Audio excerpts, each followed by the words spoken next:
Hello friends, Pinki's cooking life চ্যানেলে আপনাদের স্বাগত। তো বন্ধুরা, আজকে নিয়ে এলাম দেশি মুরগির পাতলা ঝোল। সবসময় তো ভুনা কষা বিভিন্ন আইটেম খাওয়া হয়, তবে এবার দেশি মুরগির একটা পাতলা ঝোল নিয়ে এলাম, যেটা গরম ভাতের সাথে খেতে অনেক ভালো লাগে। আর বাঙালিরা তো দেশি মুরগি অনেক পছন্দ। তো দেখে নিন রেসিপিটা। তো বন্ধুরা, আজকে আমি মেখে মুরগির মাংসটা রান্না করব।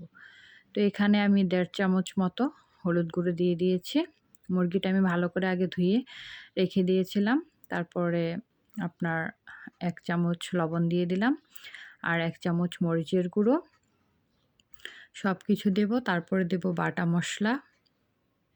এখানে কুচো করা কিছুটা পেঁয়াজ দিয়ে দিলাম, যেটা মাংসের সাথে মেখে দিলে অনেকটা ভালো লাগে। তারপর এখানে আদা, রসুন ও পেঁয়াজ বাটা একসাথে পেস্ট করে নিয়েছিলাম, সেটা দিয়ে দিলাম। একটু বেশি পরিমাণে দিয়েছি, কারণ পাতলা ঝোল হবে তো, তাহলে ঝোলটা গাঢ় হবে। তো এখানে দিয়ে দিলাম কিছুটা সয়া সস, দিয়ে দিলাম কিছুটা ভিনেগার, দুটো তেজপাতা। তারপর সবগুলো উপকরণ একসাথে আমি ভালো করে হাত দিয়ে কষলিয়ে মেখে নেব। আজকে রান্নাটা আমি মেখে তারপরে রান্না করব। তো দেশি মুরগি যেহেতু, একটু দেশীয় প্রসেসই রান্না করাটা ভালো।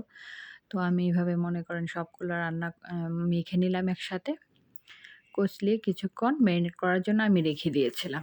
আপনারা চাইলে ম্যারিনেট নাও করতে পারেন, যখন তখন রান্না করে নিতে পারেন। তো আমার হাতে সময় ছিল, তো আমি কিছুক্ষণ ম্যারিনেট করে রেখে দিয়েছিলাম।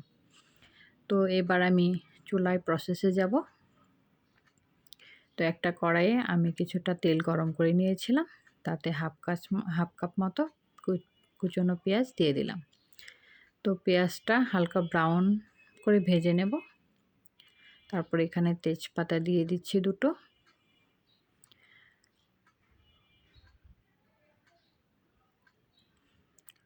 পেঁয়াজটা ভালো করে ভাজা ভাজা হলে এটাতে দিয়ে দিব দুটো এলাচ আর দারচিনি। তো তারপরে এগুলো নেড়ে চেড়ে আমি ভালো করে ব্রাউন করে ভেজে নিব। ব্রাউন মানে পেঁয়াজটা হালকা ভাজা ভাজা হয়ে গেলে, ব্রাউন কালার হয়ে গেলে, এখানে আমি যেটা মেখে রেখেছিলাম ম্যারিনেট করা মাংসটা, সেটা আমি কড়াইতে দিয়ে দিব।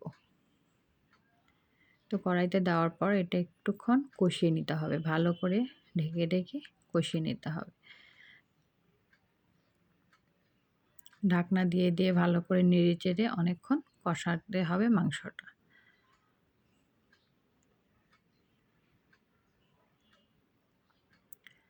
তো দেখুন, আমি এখানে ঢাকনা দিয়ে দিয়ে মাংসটা রান্না করছি। এখানে আমি কোনো প্রকার পানি বা জল কোনোটাই ইউজ করব না। এখানে আমি ভালো করে একটু অল্প আঁচে মিডিয়াম আঁচে আমি এটাকে রান্না করব। তো মাংস থেকে দেখুন অনেকটা জল ছেড়ে দিয়েছে।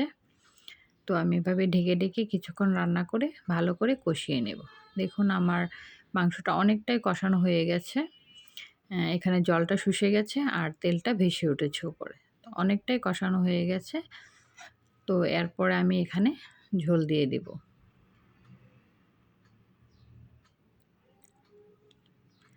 এই রান্নার মূল রেসিপি হচ্ছে ভালো করে কষাতে হবে মাংসটা। জল ছাড়াই ভালো করে কষিয়ে নিতে হবে, একদম ভাজা ভাজা করে নিতে হবে। তারপর এখানে আমি দেখুন জল ইউজ করছি। ঝোল যেহেতু, তাই একটু বেশি পরিমাণে জল দিয়েছি।